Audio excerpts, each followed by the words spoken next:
جو ہے اس کے آخر سے آغاز ہو رہا ہے۔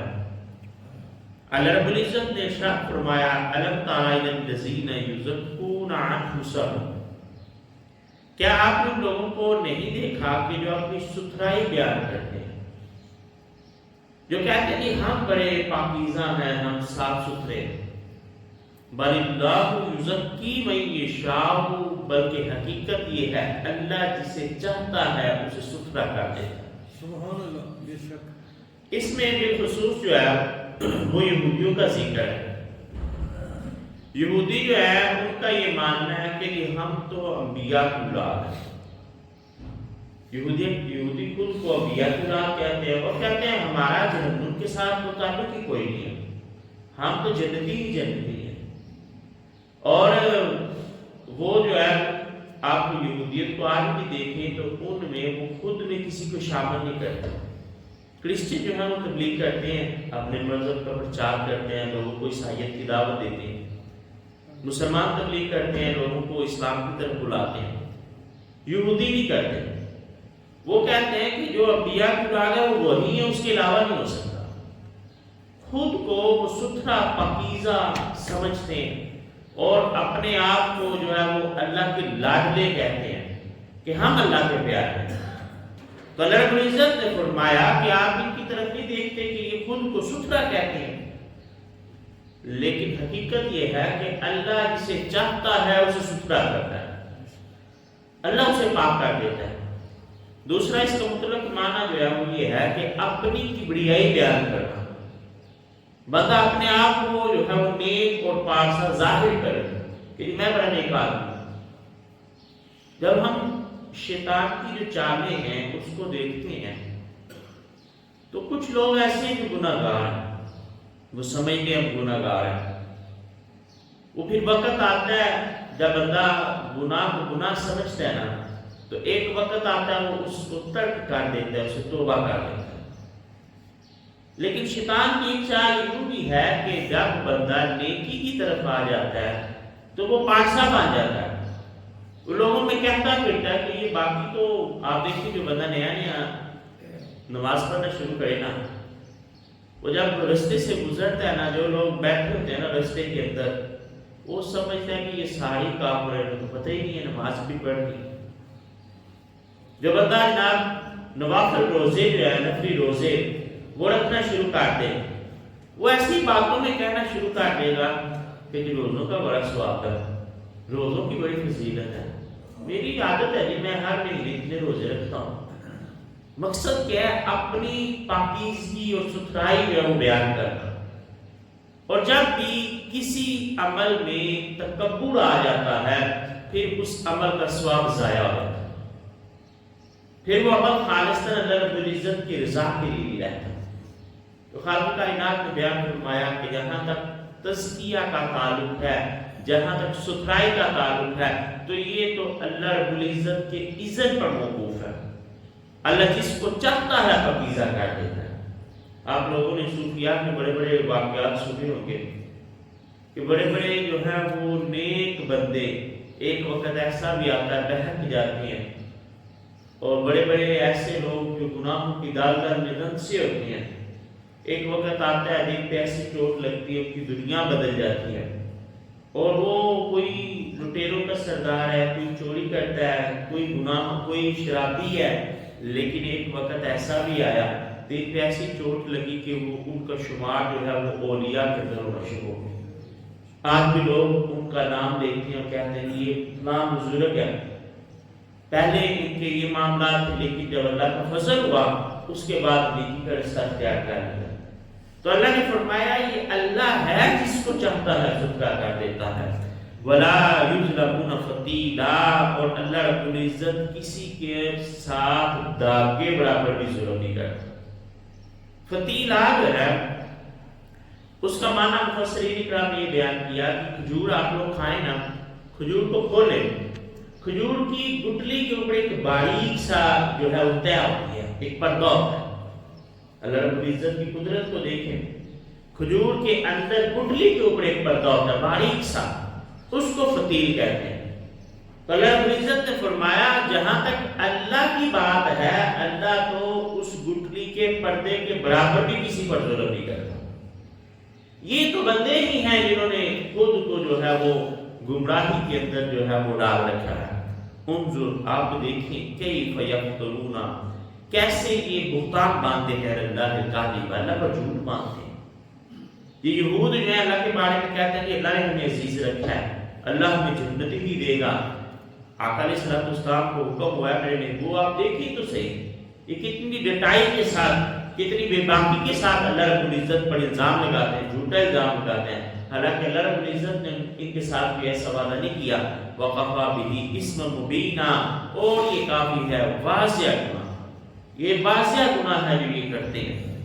اس کے بعد فرمایا لم تر للذین کیا آپ نے ان لوگوں کو نہ دیکھا اوتوا نصیبا من الکتاب جنہیں کتاب میں سے حصہ دیا گیا یؤمنون بالجبت وہ بت پر ایمان لاتے ہیں والطاغوت اور شیطان پر ایمان لاتے ہیں ویقولون اور کہتے ہیں للذین کفروا جو کافر ہیں ان سے ہؤلاء اهدی من الذین آمنوا سبیلا وہ کہتے ہیں یہ کافر جو ہیں ایمان والوں سے اچھے ہیں ہدایت کے پاس. اس کے شان نزول کے حوالے سے مفسرین کرام نے ایک واقعہ لکھا.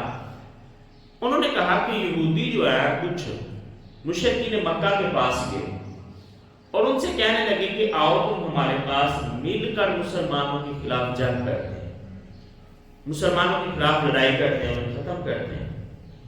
مشرکین میں سے کسی نے کہہ دیا کہ تم اہل کتاب ہو تمہارے مسلمانوں کے نظریات میں کچھ مماثلت بھی پائی جاتی ہے. تم بھی اللہ کو مانتے ہو وہ بھی مانتے ہیں تم بھی انبیاء کے قائل ہو وہ بھی قائل ہے تم بھی آخرت کو مانتے ہو وہ بھی آخرت کو مانتے ہیں. ہماری تسلی نہیں ہو رہی کہ تم ہمارے ساتھ چلو گے کہ نہیں چلو گے.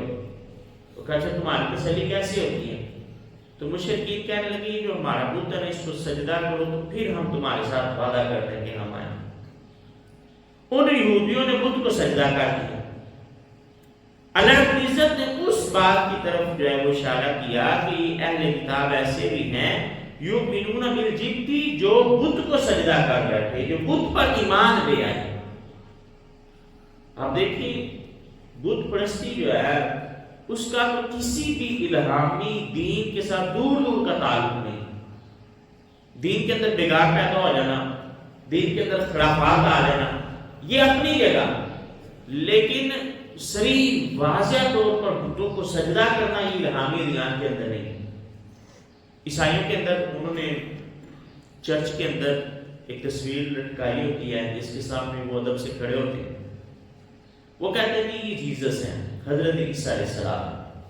عیسیٰ علیہ السلام کی رسولی والی جو ہے وہ جو ان کا تصور ہے اس کے مطابق لیکن وہ ہندوؤں کی طرح کا تصور نہیں ہے. ان کا خرافات وہاں بھی ہیں عیسائیت کے اندر بھی خرافات یہودیت کے اندر بھی ہیں لیکن اعلان کسی کو اپنے ساتھ ملانے کے لیے بتوں کو ہی سجدہ کر دینا یہ انتہائی کبھی عمل ہے. تو اللہ رب العزت نے فرمایا یہ تو بتوں پر ایمان لاتے ہیں اور یہ جو ہے وہ طاغوت پر ایمان لاتے ہیں. طاغوت جو ہے اس کے بارے میں مختلف رائے مفسرین کرام کی.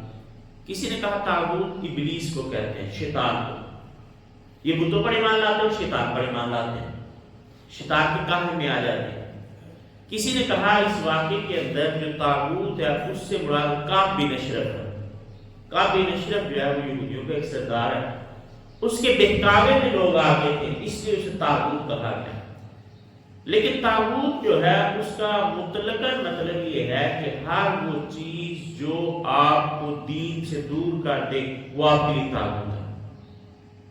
اب یہ بڑی لطیف بات ہے کہ ہر وہ چیز جو ہمیں ہدایت سے دور کرے وہ طاغوت ہے اور ہر بندے کا طاغوت دوسرے سے الگ ہے. کسی کے لیے اس کا طاغوت دولت ہے وہ ہر وقت دولت کے بارے میں سوچتا رہتا ہے. وہ دولت کے لیے ہی جو ہے وہ دین سے دوری اختیار کیے ہوئے ہے. اسے نماز کی فکر نہیں ہے اسے اپنے معاش کی فکر ہے. وہ کہتا ہے نماز چلی جائے لیکن گاہ نہیں جانا چاہیے. کسی کے لیے طاغوت جو ہے وہ حسن ہے کہ وہ کسی لڑکی کی محبت میں گرفتار ہو گئے.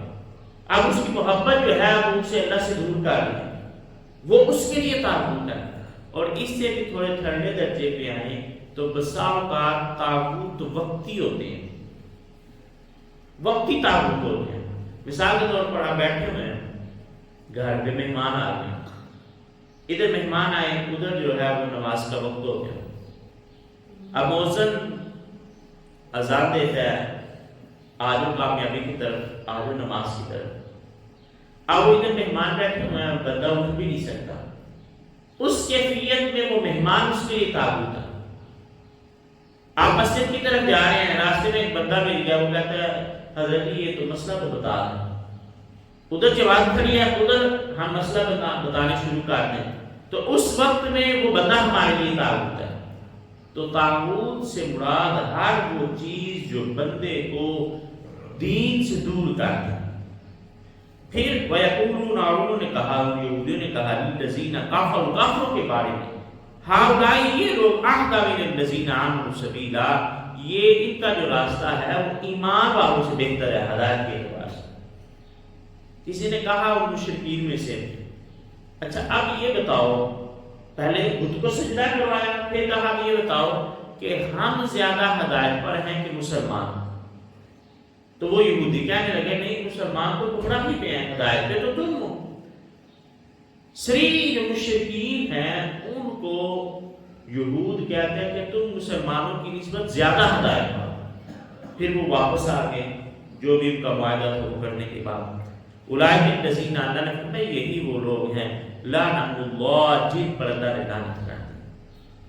اللہ نے فرمایا یہ لعنت جو یہود پر ہوئی ایسی ہی ہوئی، انہوں نے کئی جگہ پر دین کی حدود کو توڑا ہے. فرمایا پر اللہ نے لعنت کر دی. وَمَن يَلْعَنِ اللَّهُ، وہ جس پر اللہ لعنت کر دے، فَلَن تَجِدَ لَهُ نَصِيرًا، پھر اس کو کوئی مددگار نہیں. اللہ رب العزت کی لعنت سے کیا مراد ہے؟ لعنت سے مراد اللہ کا ان سے رحمت کو دور کر دینا.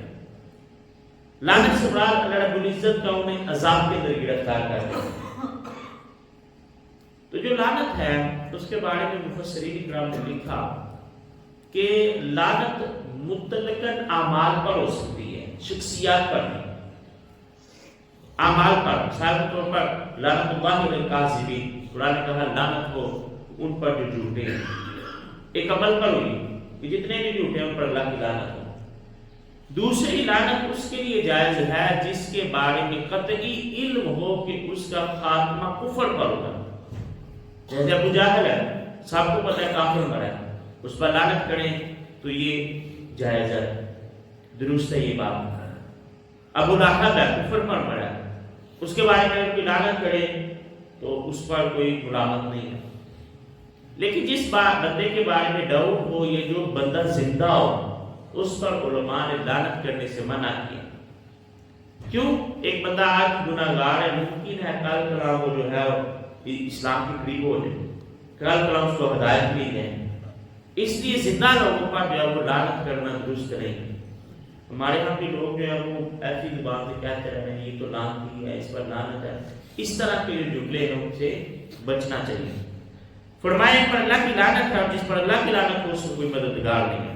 آپ لہم نصیبهم من الملک، کیا ملک میں ان کا کچھ حصہ ہے یا یہ ملک کے مالک ہے؟ فَإِذَا لَا يُؤْتُونَ النَّاسَ نَكِيرًا، اگر ملک پر حکومت ان کی ہوتی تو یہ کسی کو 3 برابر بھی جگہ نہ دیتے. اللہ نے ایسے لوگوں کی کیفیت بیان کی کہ یہ لوگوں کے ساتھ مخلص نہیں ہے. لوگوں کے ساتھ ان کے جو معاملات چلتے ہیں وہ اخلاص کے ساتھ نہیں چلتے. یہ تو اللہ کی حکمرانی ہے نا، اللہ کی حکمرانی ہے، اللہ کی اپنی تقسیم ہے. اللہ نے اپنے بندوں کو مختلف انداز میں نوازا. خدا کا طریقہ کار ہے، کسی کو وہ بہت دیتا ہے، کسی کو کم دے کر آزماتا ہے. اللہ نے فرمایا لیکن ان لوگوں کو اگر بادشاہی مل جاتی، اگر یہ زمین کے مالک ہوتے تو کسی کو 3 برابر جگہ بھی نہ دیتی. ان کی کنجوسی کا ہی آیا. اور میں یہ سمجھتا ہوں یہ اللہ رب العزت کا فضل ہے کہ اس نے رزق کے معاملات اپنے پاس رکھے. اگر انسانوں کے پاس ہوتے تو پوری دنیا ہی بھوک سے مر جاتی. کیوں؟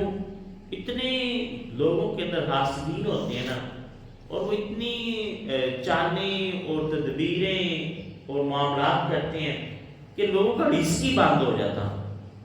لیکن آپ دیکھیں یہ اللہ کا کتنا فضل ہے کہ بندہ اللہ کی زمین پر رہتا ہے، اسی کا کھاتا ہے، اسی کا پیتا ہے، اسی کی پیدا کی ہوئی فضا میں سانس لیتا ہے، پھر اسی کے سامنے اس کی حکم عدولی کر دیتا ہے، اس کے حکم کو مانتا ہی نہیں ہے، تو پھر بھی اللہ رب العزت ان کے رزق کو نہیں روکتا.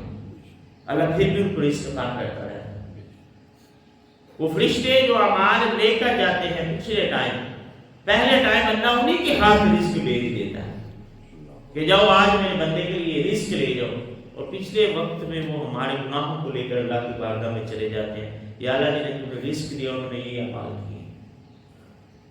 تو یہ اللہ رب العزت نے فرمایا کہ اگر بادشاہ انسانوں کے پاس آ جاتی تو وہ کسی کو تل برابر بھی جگہ نہ دیتے. اب یحسدون الناس، کیا وہ لوگوں سے حسد کرتے ہیں علی ما آتاہم اللہ من فضلہ، جو اللہ تعالیٰ نے ان پر اپنا فضل کر دیا. حسد کے بارے میں اپنی آقا علیہ السلام نے فرمایا کہ حسد نیکیوں کو اس طرح کھا جاتا ہے جیسے خشک لکڑی کو آگ کھا جاتی ہے. خشک لکڑی کو آگ میں رکھیں تو چند ہی لمحوں میں وہ ختم ہو جاتی ہے، جل جاتی ہے. نیکی کمانا بڑا مشکل کام ہے، مشقت کرنی پڑتی ہے، نیکیوں کی طرف آنا پڑتا ہے. لیکن جب آپ بندہ حسد شروع کر دیتے ہیں نا، اپنے بھائیوں کی خیر خواہی کا جذبہ اس میں سے ختم ہو جاتا ہے. وہ کہتا ہے یا اللہ یہ نعمتیں مجھے ملے یا نہ ملے، لیکن اس کو کیوں مل رہی ہے؟ میں تو اس سے محنت بھی زیادہ کرتا ہوں، میں تو اس سے عقل مند بھی زیادہ ہوں، لیکن یا اللہ رزق تو اس کے پاس جا رہا ہے. جب یہ حسد آ جاتا ہے تو وہ نیکیوں کو کھا جاتا ہے. یہود کا مسئلہ بھی یہی ہوا. یہودی رسول اللہ علیہ السلام پر ایمان بھی لائے فقط حسد کی وجہ سے. انہوں نے کہا کہ جو نبی ہیں آخری نبی، انہیں حضرت عیسیٰ علیہ السلام کے بعد بنی اسرائیل میں آنا چاہیے تھا، اولاد یعقوب کے اندر انہیں ہونا چاہیے تھا. لیکن اللہ رب العزت نے فرمایا کہ میرا فضل ہے، میں جس کو چاہوں عطا کرتا ہوں. اگر میں اولاد یعقوب میں نہیں بھیجتا، میں بنو اسماعیل کے اندر بھیج دیتا ہوں، تو یہ میرے فضل کی بات ہے. لوگوں کو تو چاہیے جو میں فیصلہ کر دوں اس پر ایمان لے آئیں. تو خالق کائنات نے فرمایا کہ یہ لوگ حسد رکھتے ہیں اس پر جو اللہ نے اپنا فضل کر دیا.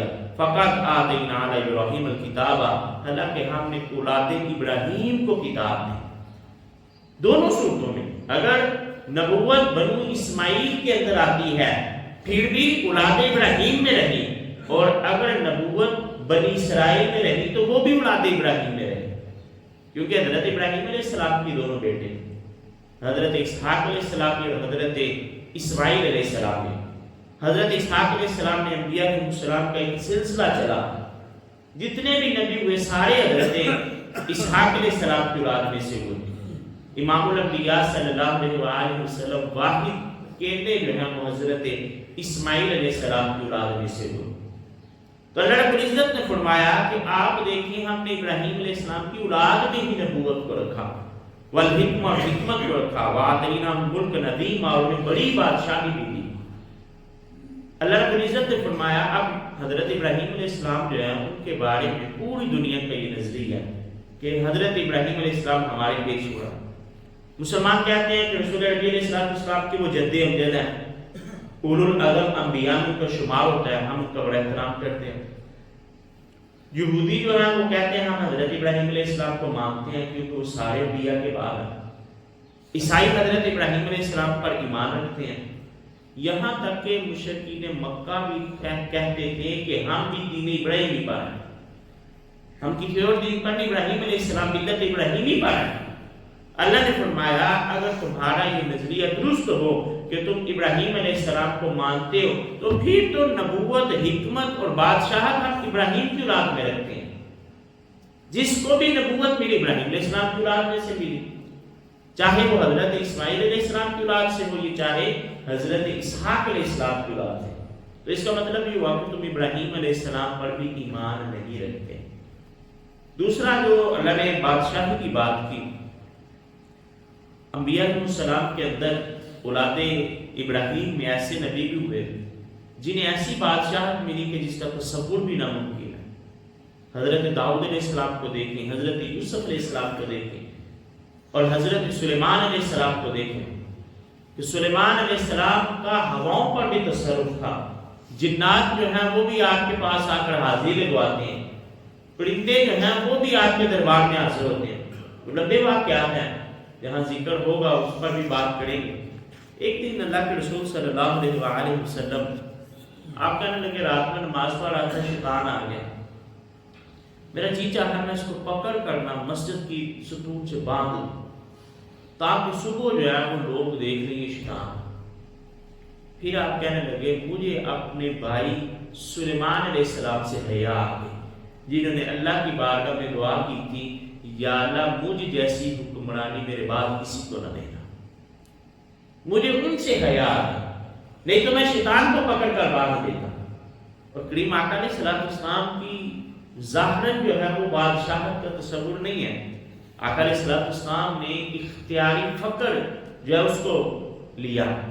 کریم آقا علیہ السلام نے فرمایا مجھے اختیار دیا گیا کہ آپ نبی بادشاہ بننا چاہتے ہیں کہ عام نبی جو جس کے پاس بادشاہت نہ ہو، تو کریم آقا علیہ السلام نے فرمایا میں نے فقر کو پسند کیا، میں نے بادشاہت کو پسند نہیں کیا۔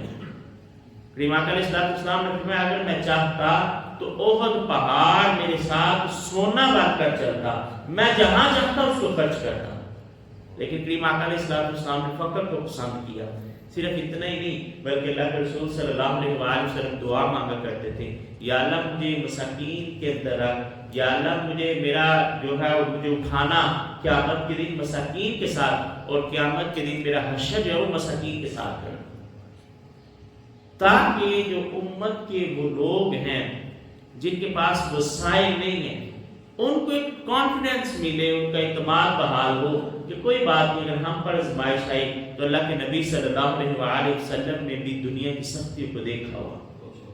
مقصد صرف یہ تھا لوگوں کی رہنمائی کے لیے، لیکن اللہ کے رسول صلی اللہ علیہ وآلہ وسلم آپ فرماتے ہیں ایک دن میں نماز پڑھ رہا تھا، بلکہ صحابہ کرام رضوان روایت کرتے ہیں جماعت ہو رہی ہے، صحابہ نے دیکھا کہ آقا علیہ السلام جو ہے وہ اپنے مصلی سے تھوڑا آگے بڑھے پھر پیچھے آ گئے، اور قربان ہے صحابہ کرام رضوان کی نماز پر بھی نماز میں کھڑے ہوتے ہیں تو نگاہیں جو ہے وہ آقا علیہ السلام کو ہی ڈھونڈتی ہیں، ادھر کوئی نظر کیے ہوتے ہیں کہ اللہ کے رسول صلی اللہ علیہ وآلہ وسلم کیا کرتے ہیں۔ کہنے لگے یا صلی اللہ علیہ وسلم آج بڑا خلاف معمول واقعہ ہوا، آج ہم نے دیکھا کہ آپ آگے بڑھے ہیں، آپ نے ہاتھ بلند کیا ہے، پھر نیچے کر لیا، پیچھے آ گئے۔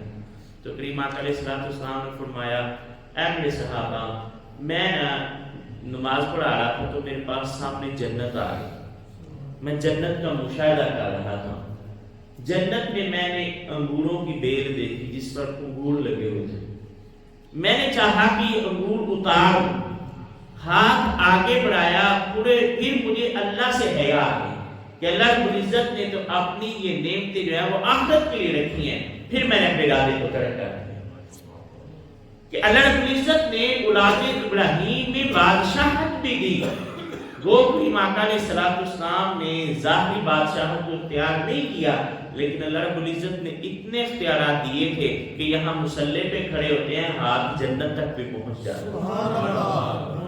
اللہ رب العزت نے فرمایا امینہم ان میں سے ایسے بھی ہیں من آمن بہ، جو ابراہیم پر ایمان لے آتے ہیں، ومنہم ان میں سے ایسے بھی ہیں من صد عنہ، جنہوں نے ابراہیم علیہ السلام سے منہ موڑ لیا۔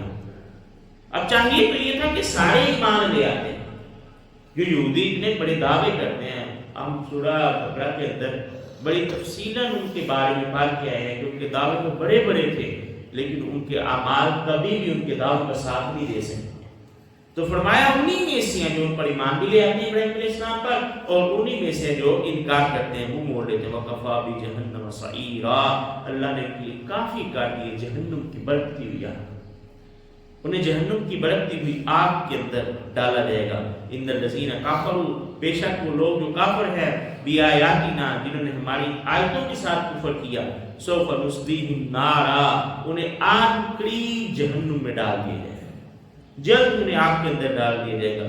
کلما نضجت جلودہم بدلناہم جلودا غیرہا، جب بھی ان کا جسم جل جائے گا، یہ جسم ہے ظاہر جو ہمیں نظر آتا ہے، جب یہ جل جائے گا اللہ نے فرمایا ہم اس کی جگہ نیا جسم لے آئیں، یعنی کہ ان کے عذاب کے اندر کمی نہیں ہوگی. ایک دفعہ جسم جلا اس کے بعد دوبارہ دے دیا جائے گا, پھر جلے گا پھر دے دیا جائے گا. ذوقوا العذاب, تاکہ وہ عذاب کو چکھیں. ان اللہ کان عزیزا حکیما, بے شک اللہ رب العزت غالب حکمت والا ہے. وما علینا الا البلاغ.